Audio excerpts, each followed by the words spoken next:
নমস্কার বন্ধুরা, welcome to my channel SB explorer. তো বন্ধুরা, সকলকে জানাই শুভ সকাল।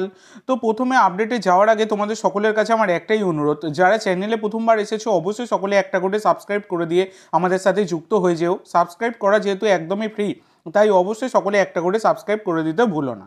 তো প্রথম যে আপডেটটা তোমাদের সাথে শেয়ার করতে চলেছি, তো কিছুদিন আগে তোমাদেরকে জানিয়েছিলাম যে আনোয়ার আলীর এই যে কেসটা, যেটা এতদিন ধরে পিএসসিতে সেটা বন্ধ হয়ে পড়ে আছে, তো সেই কেসটার জন্যই কিন্তু মোহনবাগান ম্যানেজমেন্ট তারা ফিফার কাছে আবেদন করেছিল যে এত ডিলেমা যেটা চলছে সেটা নিয়ে।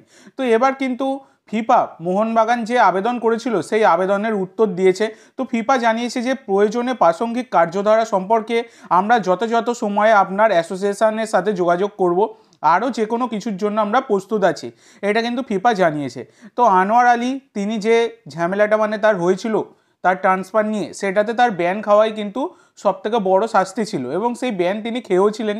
পরবর্তীকালে কিন্তু আবার নতুন করে কেসটা শুরু হয় এবং তারপরে ধামাচাপা পড়ে যায়। তো আবারও কিন্তু এবার মোহনবাগান ম্যানেজমেন্ট তারা মাথাচাড়া দিয়ে উঠে তারা কিন্তু ফিফার কাছে আবেদন করে এবং ফিফা এইটাই রিপ্লাই দিয়েছে এবং আনোয়ার আলীর ব্যান খাওয়ার দিকে কিন্তু অনেকটাই আরও এগিয়ে যাচ্ছে। তো দেখা যাক কী হয় এবার। পরবর্তীকালে যে কোনো আপডেট এলে আমি তোমাদের সাথে শেয়ার করে দেবো। তো এর পরবর্তী যে আপডেটটা তোমাদের সাথে শেয়ার করতে চলেছি সেটা হচ্ছে জাতীয় দলের যে খেলা, আমাদের জাতীয় দলের আর কি যে খেলা কত সুন্দর হচ্ছে তোমরা সকলেই দেখতে পাচ্ছ। জেতা তো দূরের কথা, ড্র করাও এখন খুবই সাংঘাতিক ব্যাপার হয়ে গেছে। বাংলাদেশের মতো দলের কাছে 22 বছর পর হেরে জাতীয় দল তারা কিন্তু পুরোপুরি ভারতের নাম বদনাম করে দিয়েছে, সেটা কিন্তু আমরা সকলেই দেখতে পাচ্ছি। খেলার মধ্যে হার জিত আছে, কিন্তু যেভাবে খেলছে জাতীয় দল সেটা কিন্তু একদমই সহ্য করা যায় না।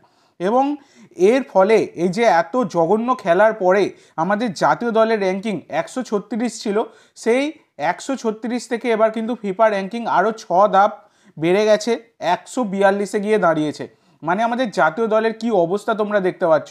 খালিদ জামিল হোক, রোকা হোক বা ইগর স্টিম্যাচ, জাতীয় দলের অবস্থা কিন্তু স্টিফেন চলে যাবার পর দিনে দিনে খারাপ হয়ে গেছে এবং কিন্তু বর্তমানে সেটা একদমই পরিষ্কার। জাতীয় দলের র্যাঙ্কিং 136 থেকে 142।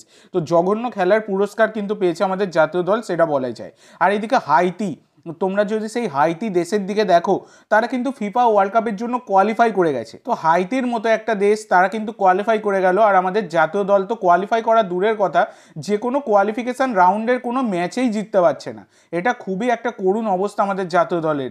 এটা কিন্তু অবশ্যই কত তাড়াতাড়ি মিটবে সেটা জানা নেই, যত তাড়াতাড়ি মিটবে তত কিন্তু বেটার হবে। তো এই বিষয়ে তোমাদের মতামত অবশ্যই সকলে কমেন্ট করে জানাতে ভুলো না। তো এর পরবর্তী যে আপডেটটা তোমাদের সাথে শেয়ার করতে চলেছি, ইতিমধ্যে রায়ান উইলিয়ামস, তোমরা সকলেই জানো আমাদের জাতীয় দলের সাথে প্র্যাকটিস অবধি করেছে। শুধু ফিফার অনুমতি প্রথম দিকে পায়নি বলে তিনি বাংলাদেশের বিরুদ্ধে খেলতে পারেননি, তবে বর্তমানে কিন্তু তার সব কিছু প্রসেস কমপ্লিট হয়ে গেছে।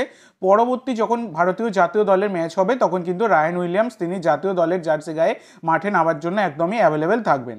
তো এবার এই রায়ান উইলিয়ামস তিনি দুদিন আগে একটি তার সোশ্যাল মিডিয়ায় পোস্ট করেছিলেন এবং সেখানে ইয়ান ধান্দা তিনি একটা কমেন্ট করেছেন, ইয়েস ব্রো বলে একটা তিনি ব্লু লাভ দিয়েছেন।